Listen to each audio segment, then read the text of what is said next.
information in a table. So look at this table. I have taken these tables from your book. So this is table 5.4 from your ANOVA table for the consumption income example. So the same example which we have done in the class, consumption and income data. So we have taken the data from there, and we are taking this example to explain the concept of analysis of variance. Now look at this. This is the way this this is made. The first thing is that you will have to have source of variation. Now you can see this source of variation, and then it's written due to regression. Due to regression का मतलब है कि जो variation which is taking place because of regression. So basically they are trying to explain the part where we were talking of the variation in y hat, remember, and इसी तरह से due to the residual, you understand it.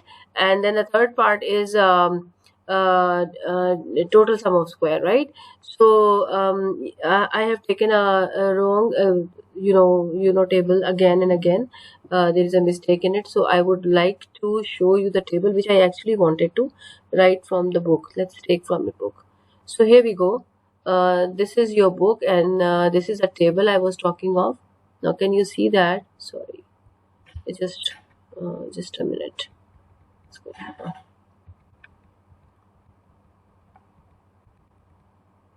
Here we go. So that is an ANOVA table, right, which I was talking of. So can you see that? Okay. So analysis table for ANOVA table for the two variable regression model. And what is it? Source of variation. Due to regression is called explain sum of square. Due to residual is called residual sum of square. This is the description of which kind of variation we are talking of, and the last one is total sum of square, and is coming below the line. So basically the manipulation of this explain sum of square and residual sum square will constitute total sum of square, and actually we will add it. So if we the next column is sum of square. This is sum of square means that we are now writing the expression. So first expression has to be due to regression. So remember that we have written it like y hat minus y bar, and now they have described it in terms of small y. Remember that we can always convert any variable into small. So you just take it like summation y minus due to regression. So it's y hat minus y bar, summation y hat minus y bar ka square. And this thing is when it's written in a deviation form, we can directly write it like this. So these are the formulas I have already explained in a class, कि जब आपकी जो variation होती है वो small letters में लिखी होती है तो इसको डेविएशन फॉर्म कहते हैं, और डेविएशन फॉर्म में वाई हैट जो होता है वो beta two hat summation x square के बराबर होता है. सो बेसिकली ये उसी चीज़ को लिखा हुआ है. So this is sum due to regression, and then degree of freedom इसका 1 होता है, और इसके अलावा जो है ये अभी मीन सम ऑफ स्क्वायर को छोड़ दें. और उसके बाद due to residual sum of square summation u hat square. And what is summation u hat square? You everybody knows के it is a part of the variation which is not explained by the regression equation. So practically we write it summation y minus y hat का square is called residual sum of square. Degree of freedom जो होती है इसकी n-2 है, 2y2, because यहाँ पे 2 का मतलब है number of parameters which are estimated from the model, which model is y is equals to beta 1 plus beta 2x. so parameters जो हम एस्टिमेट कर रहे हैं वो 2 हैं, तो इसलिए n-2 हुआ. अगर हमारा मॉडल चेंज हो जाएगा तो ये n-3, 4, 5 भी हो सकता है. Next column is mean sum of square. MSS का मतलब है mean sum of square. So what is mean sum of square? Nothing but just divide explain sum of square with the degree of freedom. So practically what we'll do कि ये जो explain sum of square है इसको 1 से divide कर देंगे, क्योंकि right now we have degree of freedom equals to 1. So that will become the same value. But now it's called MSS. Similarly, we will divide the residual sum of square with its degree of freedom. So that will become mean sum of square, right? और total sum of square क्या चीज होती है? Total sum of square होता है जी summation y minus y बार का square. अब आपको पता है y माइनस y बार को हम डेविएशन फॉर्म में लिखेंगे तो स्मॉल y स्क्वायर लिखेंगे, राइट? और इसका डिग्री ऑफ फ्रीडम कैसे आता है? डिग्री ऑफ फ्रीडम लेने के लिए हम ऊपर के दोनों डिग्री ऑफ फ्रीडम को जब एड इन करेंगे तो will get the degree of freedom for the total sum of square. So n-2 plus 1 will become n-1. So this is the degree of freedom. Okay, so now let's move on to the table which we have here. So you see ये numbers हैं. And if we just look at these numbers, let me explain. Or I can take another color. So this is like explain sum of square, see, and this is the number. Now how do we get this number? Because you already know the formula. Okay, explained sum of square is equals to summation y minus y hat minus y bar ka square, right? Now you know what is y hat, which is equals to beta 1 hat plus beta 2 hat x, and y bar, you know y bar, summation x over n. Okay, so in this way you can calculate all these values, and then you can get those columns done, and then you can get the sum of this kind of variation, which is called explained sum of square. So this is the value which they have got from that calculation. Similarly, residual sum of square क्या था? Residual sum of square आपका था जी summation u hat square, right? And what is summation u hat? Summation y y minus y hat का square. So you have got y का data, you have got y hat का data. Take the difference, square it and sum it. You will get residual sum of square. Right? और ये 10 observations थी. So n minus 2, 10 minus 2 is 8, and this is 1. Now what is this? This is mean sum of square, and this is mean sum of square for RSS. और उसके बाद जो next column है ये F value दी हुई है. And what is F value? F value होती है, ये देखो फॉर्मूला लिखा हुआ है, mean sum of square of explain sum of square, because this is mean sum of square and this is also mean sum of square. What is the difference? This is mean sum of square because of ESS and this is mean sum of square because of RSS. So यही लिखा हुआ है MSS of ESS, MSS of RSS. और उसके formulas क्या लिखे हुए? MSS आपको पता है, पीछे जो मैंने टेबल में एक्सप्लेन किया था वो डेविएशन फॉर्म में beta 2 hat x square summation x square, और RSS का कहा था कि रेजिडुअल सम ऑफ स्क्वायर को आप n-2 से डिवाइड कर लो. तो ये वही चीज दोबारा से लिखी हुई है और उसको सिंप्लीफाई करके लिखा हुआ है. या बिकॉज दिस होल थिंग, ये जो सारी चीज है ना, ये वाली, इसको हम लिखते हैं सिग्मा हैट स्क्वायर. ये सिग्मा हैट स्क्वायर का फॉर्मूला है, तो इसको बड़ा लिखने की बजाय they have try to make it a very simple version by replacing it with sigma hat square. So what you have to do with this, ये इतनी सारी calculation हम करते क्यों हैं? Because these are analysis of variance, and analysis of variance bring us with f value. And why we use f value? It is a value. F value is generally used for many reasons, many purposes, but in the test of significance it is used for joint significance. और जो joint significance करते कैसे हैं? Joint significance, right? Significance, joint significance करते कैसे हैं ये मैं आपको थोड़ी सी देर में अभी बताती हूँ. सो ये मैंने टेबल दोबारा से गलती से प्रिंट कर लिया है. So this is analysis of variance thing is. Now what is the use of this? So what we have done so far, we have done, let me take black वाला pen. We have done, we have like y is equals to beta 1 plus beta 2 x plus u, which is population regression function. ठीक है. Number 2, we have y is equals to beta 1 hat plus beta 2 hat x plus u hat. It is sample regression function. And then we have y hat which is equals to beta 1 hat plus beta 2 hat x. This is sample regression line or estimated line. Okay. उसके बाद beta 1 hat और beta 2 hat कहाँ से आते हैं? OLS से. What is beta 2 hat?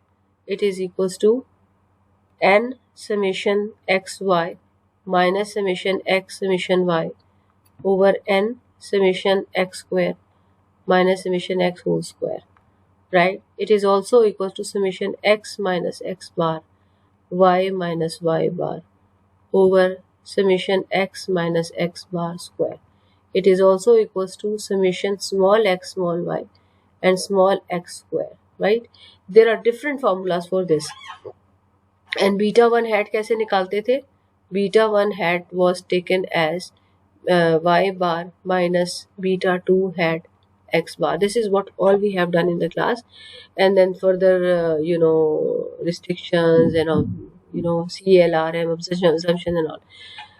Then what we did after doing this OLS, then the second thing was fourth thing was that we try to work with the test of significance, right? Test of significance क्या होता है? There are two things. Sorry about this mess. Just let me erase it and then I'll write it again. So let us do it again. So then we worked on test of significance and ये था A और ये था B और था confidence interval, right?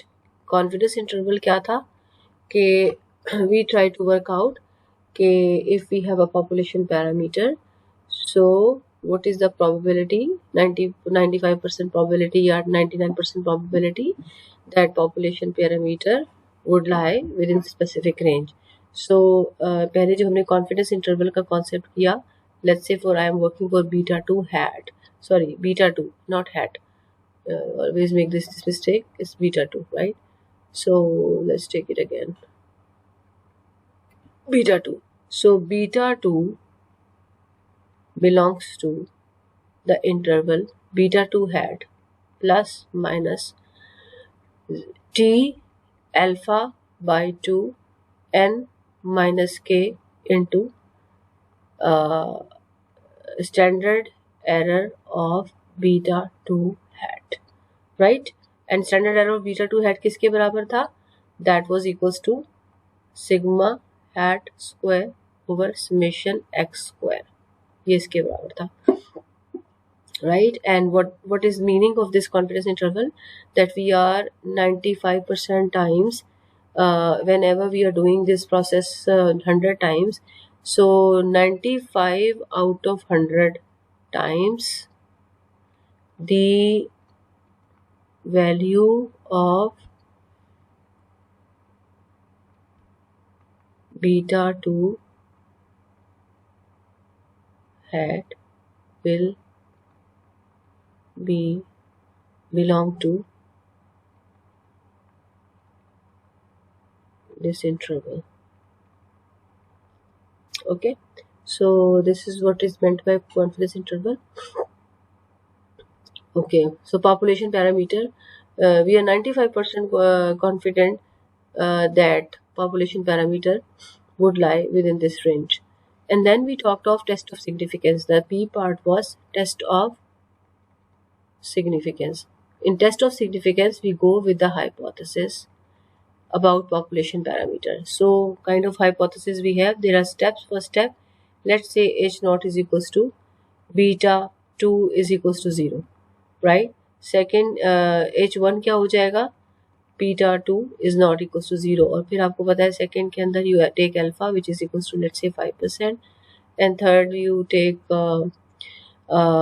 t statistics which is equals to beta 2 hat minus beta 2 divided by standard error of beta 2 hat, right?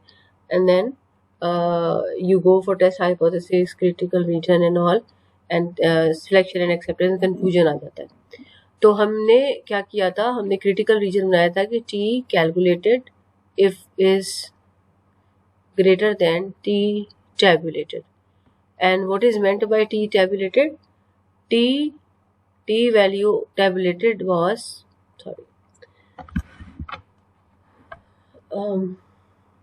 t tabulated is equals to t alpha by 2, then level of significance, and n minus k, right? Degree of freedom.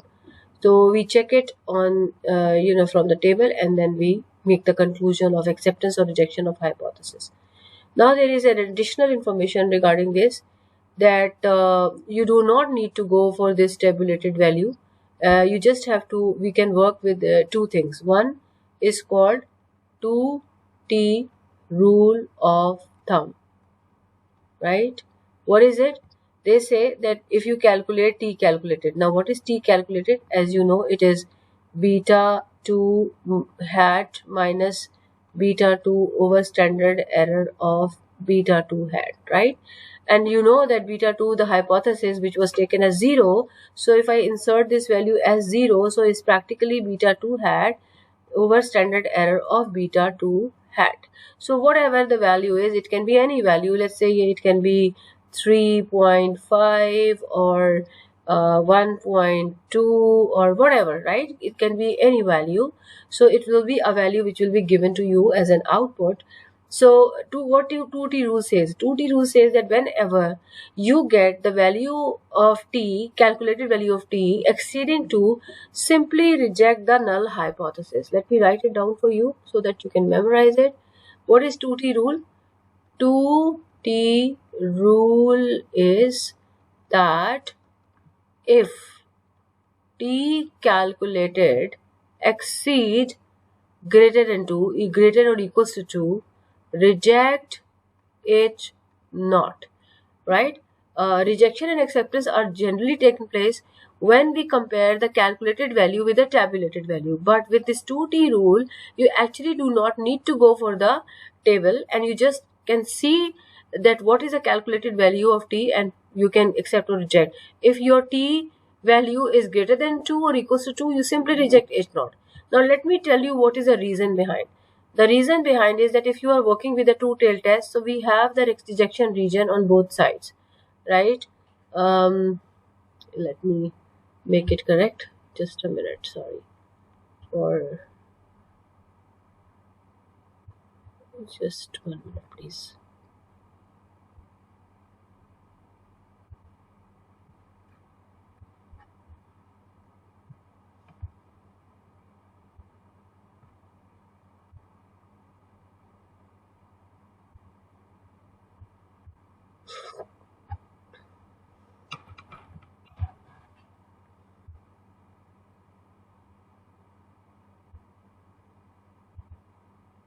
I don't know why it's not being selected. Forget it. We can make another diagram, right? Let's say I take this one. Okay, and I have this line, and then I have this distribution. I'm sorry, I'm not able to work. Some reason. Let me see if I can have a shape. No, it's not there. Okay, let me erase it if I can. No, I can't. Just a minute. Let me show you from the book. The book is here, and if I can find some distribution shape.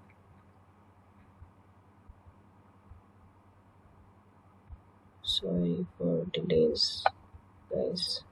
Yeah, here we go. Look at this shape. This is the shape, and this is the rejection region, right? If you take alpha is equals to 5%, just like they have taken it over here, right? So look at this T 0.05 with 8 degree of freedom. What is this value? This is this value. The rejection region right here is 5%. This shaded area is 5%, right?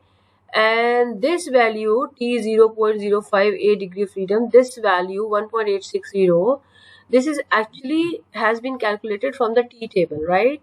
So look at this. What is this value? This value is 1.8. And if suppose your T calculated would come like 2 or greater than 2, so definitely it will be on the right side of this value, and that's going to belong to the rejection region.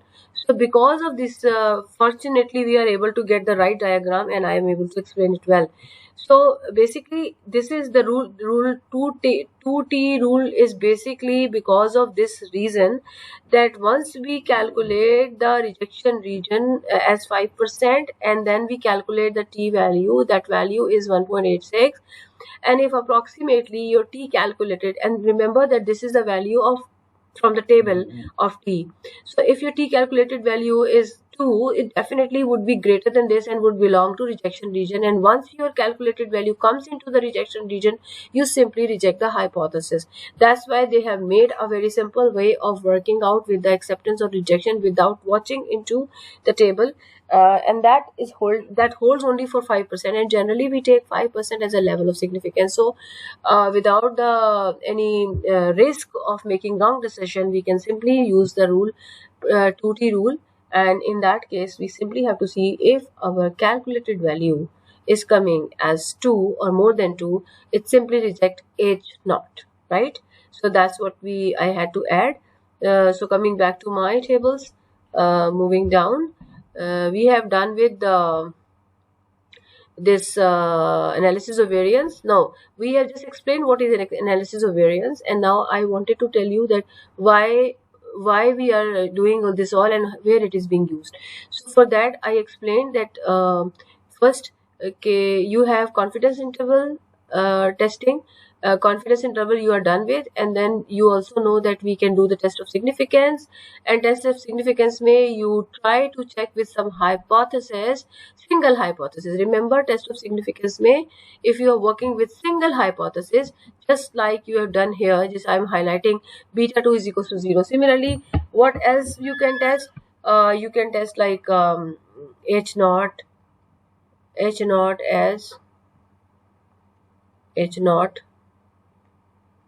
as beta 1 is equals to 0. ये भी एक hypothesis है, ठीक है. इसके अलावा कोई और हाइपोथेसिस हो सकता है. H naught is beta 2 is equals to 0.7, right? Or H naught can be beta 2 is greater than and equals to 0.7. In this case, what is H1? H1 would be beta 2 is less than 0.7. So, अब यहाँ पर जो आपका rejection reason बनेगा, rejection reason वो आपका left side पे बनेगा. सो आई होप दैट आपको ये अंडरस्टैंडिंग है. तो बेसिकली टेस्ट ऑफ सिग्निफिकेंस कुछ भी हो सकता है, लाइक कोई भी हाइपोथेसिस टेस्ट हो सकता है, लेकिन वो सिंगल हाइपोथेसिस होना चाहिए, और ये सारी क्लासेस में हम बात कर चुके हैं. अब हम आगे चलते हैं एक और type of significance. Actually test of significance बहुत सारे टाइप के होते हैं, लेकिन सिंपल रिग्रेशन के अंदर जो पॉसिबल टेस्ट ऑफ सिग्निफिकेंस है मैं उनकी डिस्कशन करना चाह रही हूँ. एक और टेस्ट ऑफ सिग्निफिकेंस होता है, उसे कहते हैं टेस्ट ऑफ ज्वाइंट सिग्निफिकेंस. हाँ, test of joint significance. What does it mean? कि आपका जो मॉडल है ना, y is equals to beta 1 plus beta 2x, right? और जो हम हाइपोथेसिस बनाते हैं, आपको पता है वो हमेशा पॉपुलेशन पैरामीटर पे होता है. तो अगर आपकी ये एक पॉपुलेशन रिग्रेशन फंक्शन है, तो यहाँ पर आता है expected value of y given x. हम हाइपोथेसिस बना रहे हैं, सपोज हम ये कह रहे हैं एच नोट क्या है, ये क्या कह रहा है, ये एच नोट है जी beta 1 is equals to 0 and beta 2 is equals to 0. ठीक, इसको हम ऐसे भी लिख सकते हैं, H naught beta 1 is equals to beta 2 is equals to 0. जितनी इक्वालिटी साइंस है ना, उतनी रिस्ट्रिक्शंस है. Either you write this way or that way, both meaning the same. So practically what is this hypothesis? Not only slope is 0 but also the intercept is 0. और इसका h1 क्या बनेगा? h1 होगा, sorry इस तरह होगा, beta 1 is not equals to 0 and beta 2 is not equals to 0. So this is called a hypothesis which is called testing the joint significance. Now we are not testing the significance of one parameter one time, but we are testing something jointly. So we are simply saying that all the parameters of the model are 0. So we test this hypothesis same way, but we just have to go. Second is level of significance alpha. Third is test statistics to be used. So test statistics, as we were using in the previous cases when we were doing single significance test, that was t value. Now the test statistics is f value, f test, right? And remember what is f test? It was mean sum of square due to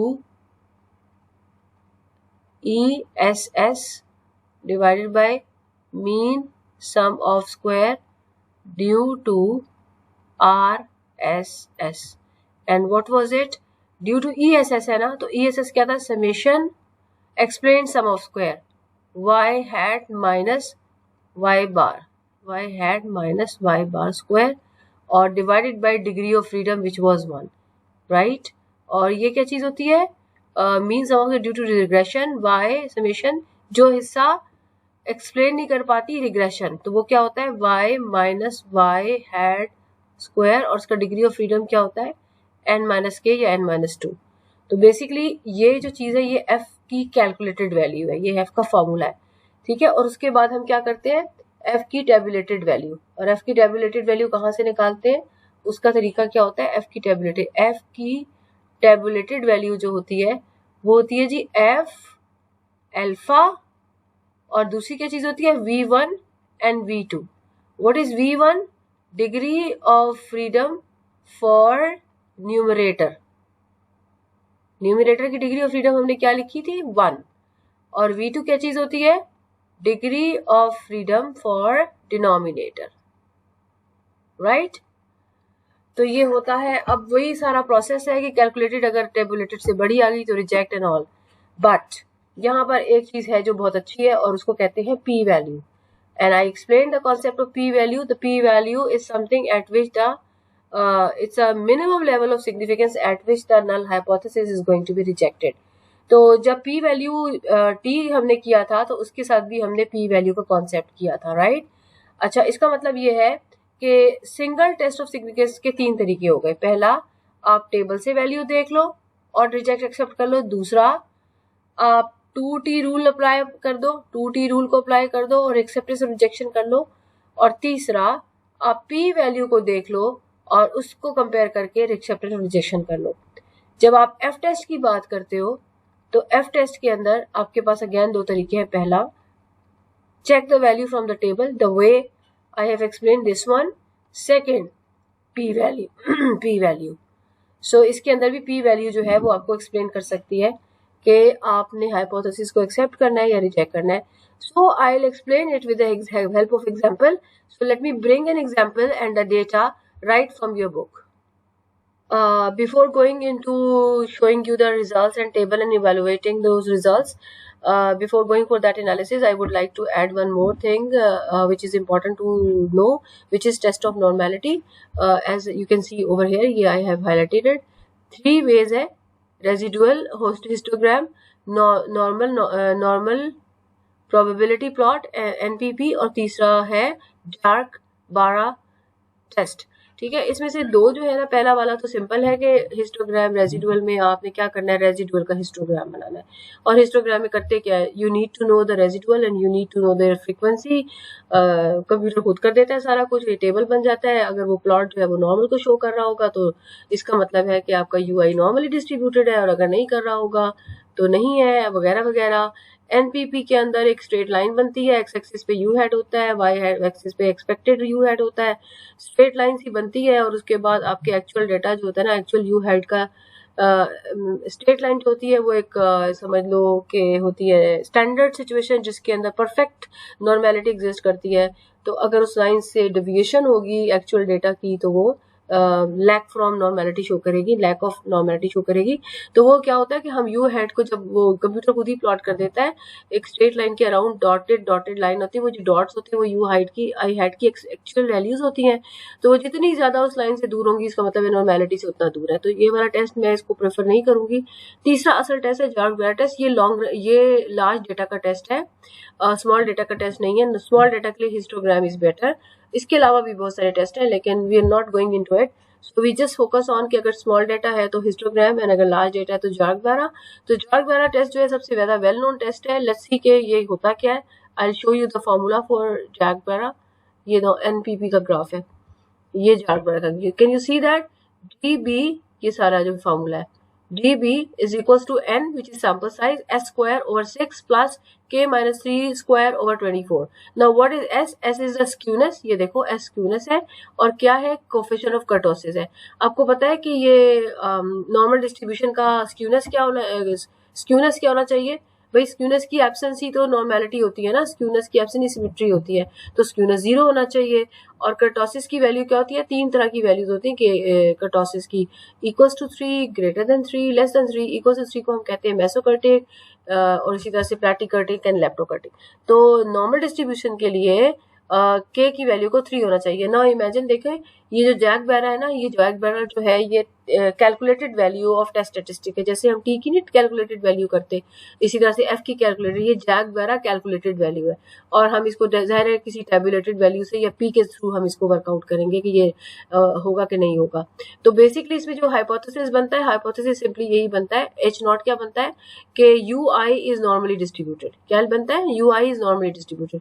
h1 क्या बनेगा? ui is not normally distributed. उसके बाद level of significance alpha जो भी आपने रखना है, उसके बाद आपका टेस्ट स्टैटिस्टिक्स में क्या आ जाएगा? ये जैक बैरा का फॉर्मूला आ जाएगा।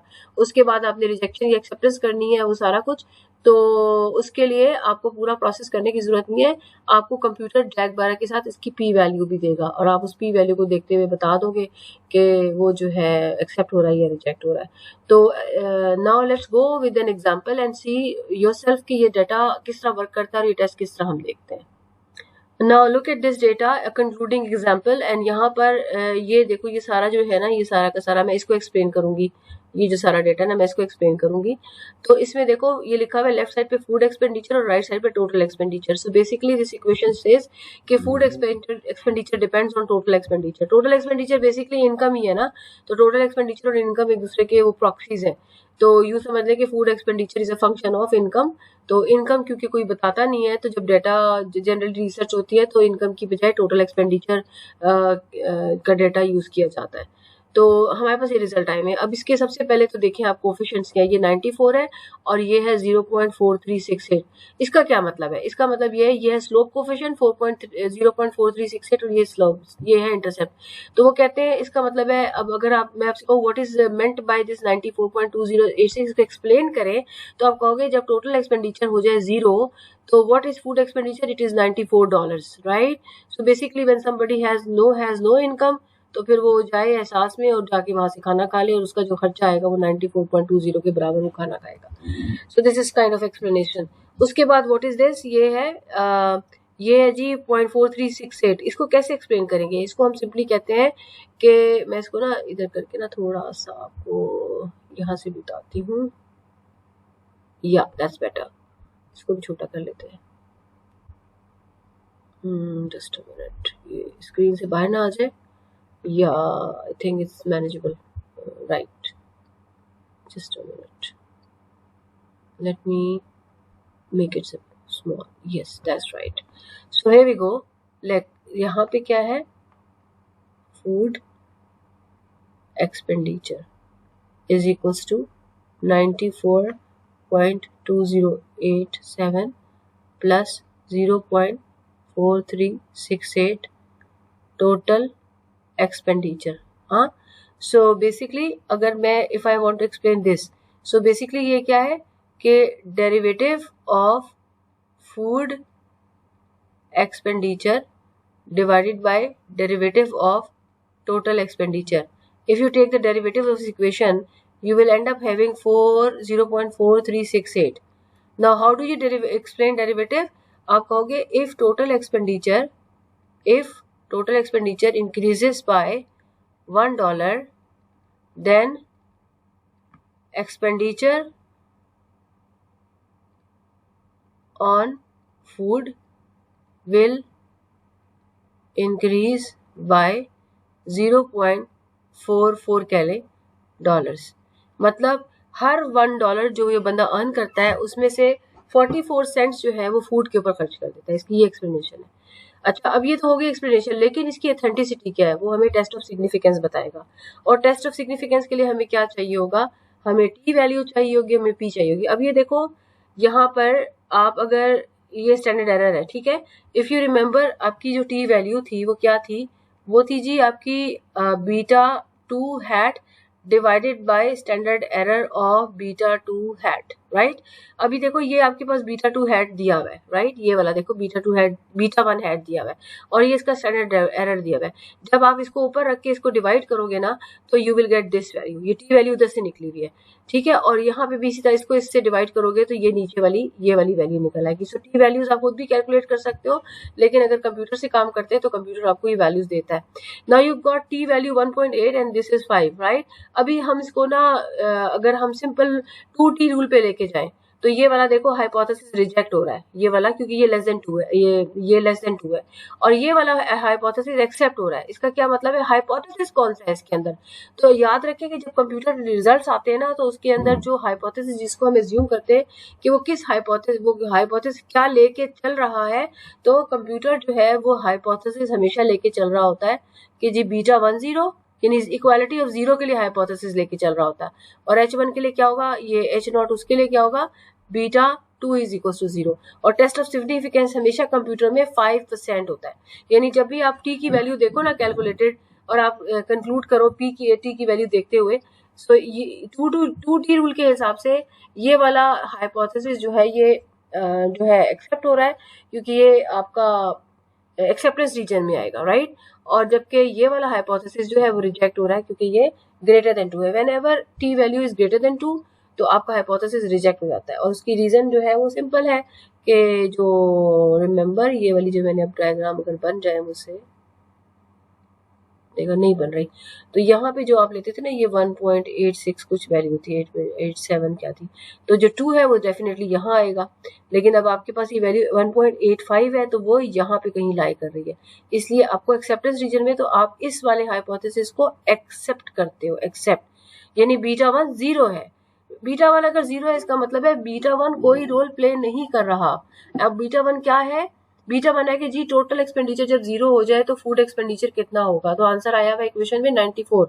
β1 एक्सेप्ट हो गया कि वो 0 है, इसका मतलब है कि ये वाली जो रिलेशनशिप आई है ये वर्थलेस है, ये 94 value is worthless because test of significance में this value is prove to be 0, right. जबकि β2 का जो हाइपोथेसिस है उसमें आया हुआ है 5.5, इसका मतलब है हम क्या कर देंगे, ये 5.5 वैल्यू रिजेक्शन में आएगी, तो we will reject this hypothesis.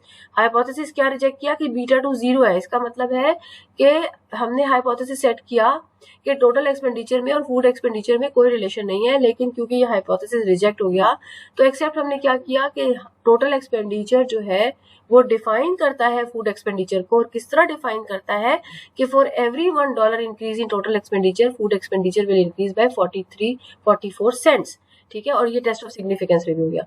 अच्छा, इसी को रिकन्फर्म कर रही है पी की value, can you see this P की वैल्यू। अब पी की वैल्यू क्या कर रही है, ये देखें, मैंने क्या बताया था, पी की value is the actual level of significance at which the hypothesis is going to be rejected, और हमने अल्फा क्या रखा हुआ था 5%। 5% का मतलब क्या होता है, 5% का मतलब होता है 0.05। अगर 0.05 से छोटी वैल्यू आएगी ना तो रिजेक्शन हो जाएगा हाइपोथेसिस का, और उससे बड़ी वैल्यू आएगी ना तो एक्सेप्टेंस हो जाएगा। अब ये देखो ये पी वैल्यू क्या आ रही है 0.06, ये 5% से बड़ी है, तो इसका मतलब क्या हुआ, एक्सेप्ट H0। बिल्कुल जो टी ने जो बात प्रूफ की है वही वैल्यू, वही बात पी से भी प्रूफ हो रही है। इसी तरह से अब ये देखो यहाँ पे क्या आ रही है पी की वैल्यू, इसके अंदर आ रही है जी 0.0000, ठीक है। तो इसका क्या मतलब हुआ कि इसका मतलब क्या हुआ कि भाई ये तो पी की वैल्यू 0.05 से बहुत छोटी है तो वो रिजेक्शन रीजन में आएगी, और रिजेक्शन रीजन में आएगी तो H0 रिजेक्ट हो जाएगा। तो जो टी की वैल्यू कंफर्म कर रही है ना वही पी की वैल्यू कंफर्म कर रही है। उसके बाद नेक्स्ट क्या है जी, R² इज इक्वल टू 36%। ये 36% का क्या मतलब है कि आपकी जो 100% वेरिएशन है ना, क्या किसके अंदर वेरिएशन, 100% वेरिएशन किसमें, डिपेंडेंट वेरिएबल में। और डिपेंडेंट वेरिएबल आपका क्या है, फूड एक्सपेंडिचर। फूड एक्सपेंडिचर में जो चेंजेस आ रही हैं, the variation which are taking place into food expenditure, a person who is doing the food expenditure and there are some changes or variation which are taking place in food expenditure, and we are trying to see what is contributing into it, and we checked with one variable which is total expenditure। तो इस equation में जो हमने सामने लिखी हुई है ये वाली, इसके अंदर क्या लिखा हुआ है, इसमें लिखा हुआ है जी कि टोटल जो फूड एक्सपेंडिचर है it is dependent upon total expenditure, and total expenditure is explaining 36% that food expenditure is changed due to total expenditure, and this result explains, this result is 36%। यानी फूड एक्सपेंडिचर में जो variation हो रही है total expenditure उसका 36% explain कर रहा है। अगर 36% ये एक्सप्लेन कर रहा है तो बाकी कितना परसेंट रह गया, 64%।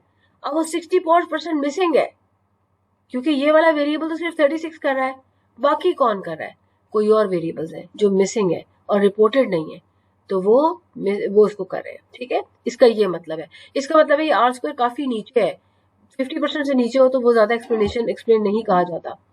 जबकि डिग्री ऑफ फ्रीडम देखिए 53 का मतलब है कि अगर आपने n माइनस के रखा हुआ है ना, तो इसका मतलब है इसमें 2 और ऐड कर लो तो n आ जाएगा।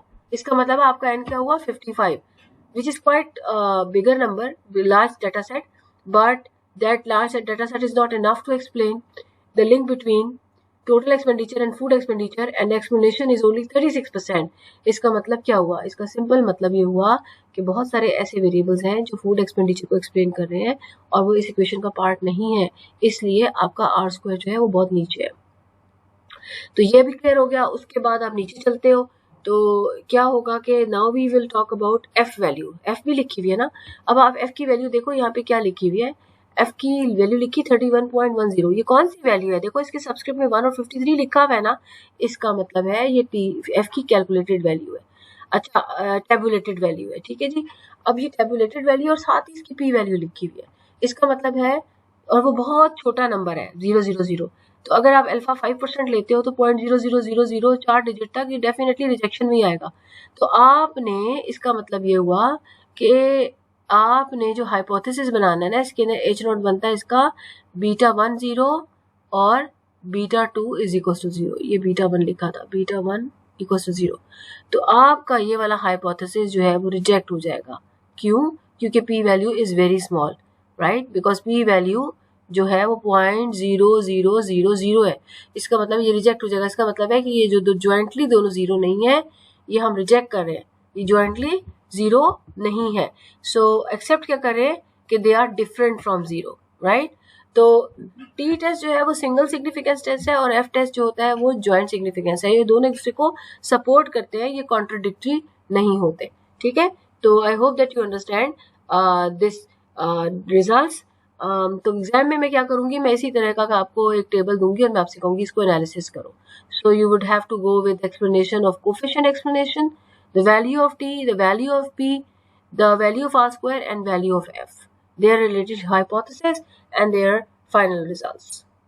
And now we start with the last point, the test of normality for U-hat. Now you can see this data. This diagram is right from your data, and these are the UI values, and this is U-hat frequencies. And you can see it doesn't look like normal distribution. Now what we'll do कि normal distribution में क्या होता है, mean median mode तकरीबन बराबर, mean और median बराबर होते हैं, पहली बात। दूसरी ये होती है कि उसका स्क्यूनेस 0 होता है, उसका कर्टोसिस 3 के बराबर होता है। और तीसरी बात, जार्क बाड़ा जो है उसकी वैल्यू को जो है अप्रॉक्सीमेटली 0 होना चाहिए। तो हम जब ये नॉर्मेलिटी का टेस्ट करते हैं ना, मैं आपको थोड़ा सा लिख के भी दिखा देती हूँ किस तरह करेंगे test of normality, how we proceed. Test of normality, तो वैसे तो 3 टेस्ट है लेकिन हम एक को फोकस करेंगे। तो हिस्टोग्राम आपके सामने लगी हुई है, सामने नजर आ रही है। अगर इस हिस्टोग्राम को अगर आप इसके ऊपर वो यू करके ना कर्व बनाओगे ना, तो वो सारे बार्स जो है ना वो कर्व को के ऊपर ओवरलैप नहीं करते, तो ये नॉर्मल डिस्ट्रीब्यूशन है ही नहीं, पहली बात। तो हिस्टोग्राम वाली जो है टेस्ट में ये नॉर्मल डिस्ट्रीब्यूशन नहीं है। इसके अलावा जो इंपॉर्टेंट चीज़ है ना वो आपने क्या देखनी है, आपको पता है कि नॉर्मल डिस्ट्रीब्यूशन में जो मीन होता है और मीडियन तकरीबन बराबर होते हैं। अब इसका मीन चेक करें, यह है जी -1.19 क्रॉस 10 पावर -14। 10 पावर -14 का मतलब पता है क्या होता है कि जी डेसिमल डालना है, उसके बाद 13 जीरो डालने हैं, उसके बाद ये नंबर आएगा। तो ये अप्रॉक्सीमेटली एक्स बार जो है ना अप्रॉक्सीमेटली इक्वल्स टू, अप्रॉक्सीमेटली क्या, तकरीबन ये 0 के बराबर है। अच्छा, उसके बाद मीडियन देखो, मीडियन इतना डिफरेंट है, तो यहीं से पता चल रहा है कि ये डिस्ट्रीब्यूशन नॉर्मल नहीं है, कि मीन और मीडियन बिल्कुल कोइंसाइड नहीं कर रहे, बहुत बड़ा डिफरेंस है। उसके बाद आ जाए अगले पे स्क्यूनेस पे, स्क्यूनेस की वैल्यू नजर आ रही है 0.011, तो ये भी 0 नहीं है, इसको 0 होना चाहिए था।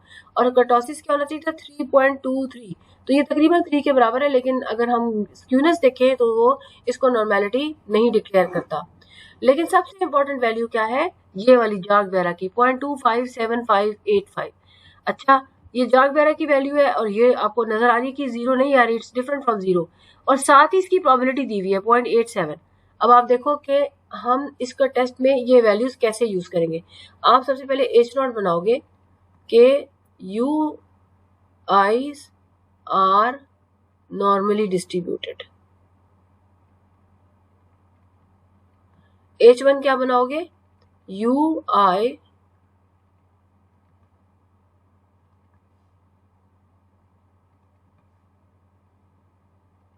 R,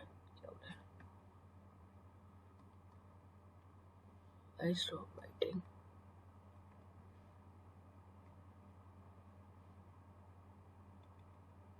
ओके अभी लिखना बंद हो गया. So UI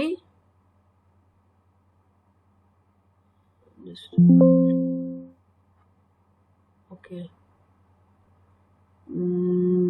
what I need. अच्छा वो गायब हो गया. ओके इसको देख लेते हैं, इस पे बात कर लेते हैं. सो UI is normal distributed. U1 बनाओगे कि H1 बनाओगे UI is not normal distributed. उसके बाद वो सारा लिखोगे अल्फा 5%, टेस्ट ऑफ सिग्निफिकेंस में जागबरा वो फॉर्मूला लिखोगे जो मैंने वहाँ पीछे बताया है. और उसके बाद लिखोगे कि जी जो जैगबरा की वैल्यू है कैलकुलेटेड वो है 0.2575 और उसकी प्रोबेबिलिटी आ रही है 0.87. क्योंकि 0.87 is much larger than 0.05 so it must lie with the acceptance region. So what you are accepting your null hypothesis normal distributed. अच्छा आप देखो कि अजीब सी बात है कि सारा डायग्राम नजर आ रहा है नॉर्मल नहीं है. मीडियन की वैल्यू कंफर्म कर रही है कि नॉर्मल नहीं है. स्क्यूनेस और कर्टोसिस की वैल्यूज भी कुछ ना कुछ नॉर्मलिटी के अगेंस्ट जा रही हैं. लेकिन जैगबरा और प्रोबेबिलिटी की वैल्यूज जो है वो ये डिक्लेयर कर रही हैं कि भाई ये तो हाइपोथेसिस जो है आपका जो है एक्सेप्ट हो गया है कि ये नॉर्मली डिस्ट्रीब्यूटेड है. अब क्वेश्चन ये है कि ये इतनी बड़ी कंट्रोवर्सी क्यों आ रही है. उसका जवाब ये है कि जो ऑब्जर्वेशंस है ना ये है 60, कितनी थी 55, जबकि जैगबरा जो है ना ये लॉन्ग डेटा टेस्ट है, लार्ज डेटा सेट का टेस्ट है. इसलिए इस वाले क्वेश्चन में जैगबरा जो है वो सही रिपोर्टिंग नहीं कर रहा. इसकी वजह से ये आपकी गलत इंटरप्रिटेशन आ रही है. तो हमें इस तरह की सिचुएशन में हिस्टोग्राम को देखना है और मीन मीडियन को देखना है और बाकी टेस्टों को मैं नहीं करा रही. So we actually are done with this chapter. आपको इस चैप्टर में आना चाहिए OLS के एस्टिमेशंस कैसे करनी है, CLR assumption क्या है, उनकी वायलेशन से क्या होता है, OLS मेथड क्या है, OLS से β1 एट β2 एट कैसे निकालते हैं, रिग्रेशन लाइन जो निकलती है उसकी प्रॉपर्टीज़ क्या हैं और OLS की प्रॉपर्टीज़ क्या हैं. ठीक है. और इसके अलावा आपको ये बताना है टेस्ट ऑफ सिग्निफिकेंस क्या होता है, कॉन्फिडेंस इंटरवल टेस्ट क्या होता है, टेस्ट ऑफ सिग्निफिकेंस क्या होता है, सिंगल सिग्निफिकेंस क्या होती है और जॉइंट सिग्निफिकेंस क्या होती है, टी क्या होता है, एफ क्या होता है, जी को हम टी में क्यों कन्वर्ट करते हैं, और इसके अलावा डिस्ट्रीब्यूशन ऑफ β1 हैड β2 हैड, इसके अलावा जो बाकी और हमने चीज़ें की हैं वो सारा कुछ. तो मैं अभी आपके सामने ना एक चीज़ देखना चाह रही हूँ, एक एग्जाम्पल को हम यहाँ से देख लेते हैं. Right, so this book is very good. It has a lot of things. Now look at this.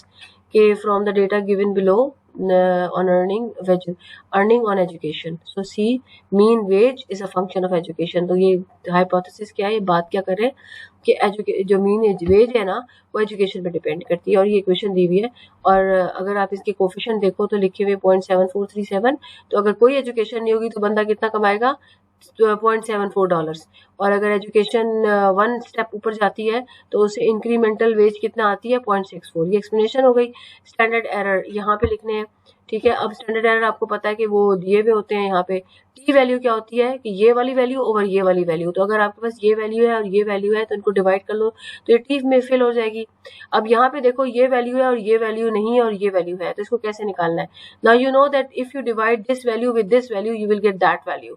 Right. तो अब इक्वेशन आपके सामने लिखी हुई है. आपने क्या करना होगा कि let's say 0.64 divided by x is equal to 0.96. So you want to get x, so you know कि x को उधर ले जाओ और 0.64 के नीचे ही आ जाएगा ना. इक्वेशन को शफल कर लो.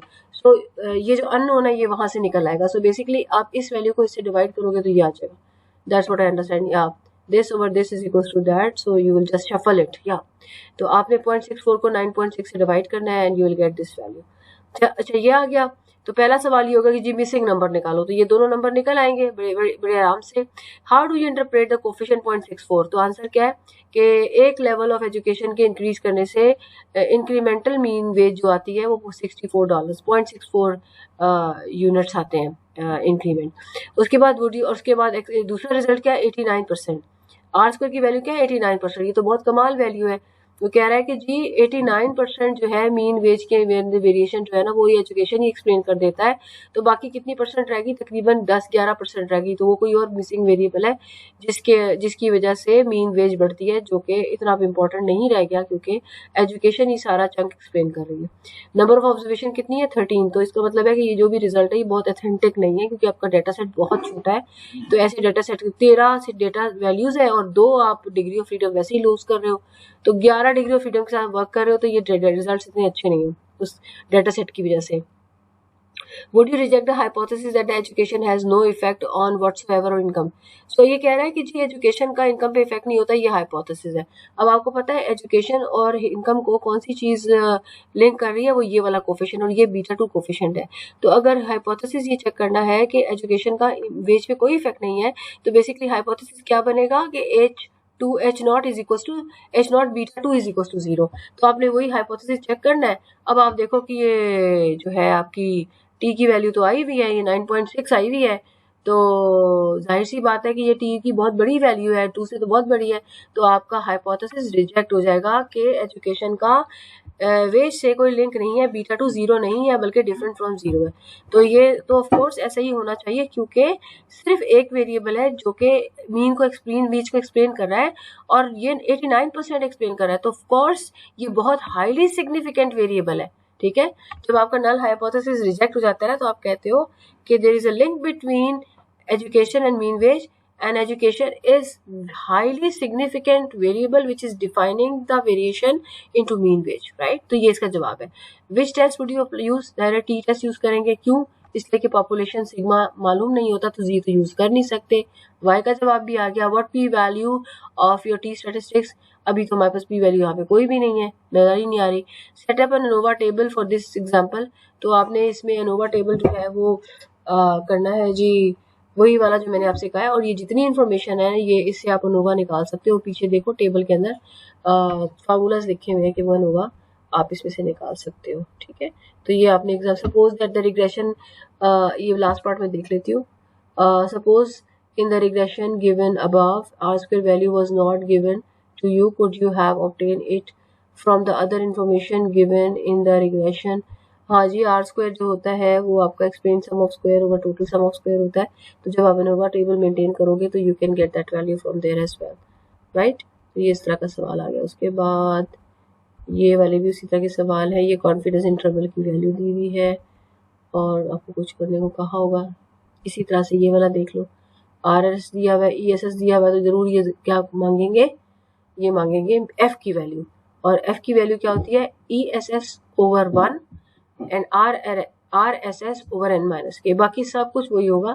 तो ये अपना 5.8 जो है ये वाला क्वेश्चन, इस तरह के 2-3 क्वेश्चन, ये 5.8 क्वेश्चन है, इसको आप ना देख लें। इसी तरह से आगे देखिए कौन सा क्वेश्चन है, ये डेटा दिया हुआ है और सारी कहानी लिखी हुई है और फिर इस तरह की बातें लिखी हुई हैं। तो ये एक आध न्यूमेरिकल जो है वो हम प्रैक्टिस में करेंगे, लेकिन वो मिड के बाद जाएगा। राइट है, ये है जी M3 plus other liquid acids, ये मनी की डिफरेंट डेफिनेशंस है। तो बताओ कौन सा मॉडल सबसे अच्छा है। तो सबसे पहले तो हम आर स्क्वायर देखेंगे ना, ये देखो सारों में ही वेरिएशन एक्सप्लेन हो रही है, सारी मॉडल अच्छे हैं। मैंने क्वेश्चन नहीं पढ़ा तो मैं कुछ कमेंट नहीं कर सकती इसके बारे में भी क्या है। अच्छा जी आगे चले, अपेंडिक्स आ गई और ये we are done, yes we are done, thank you.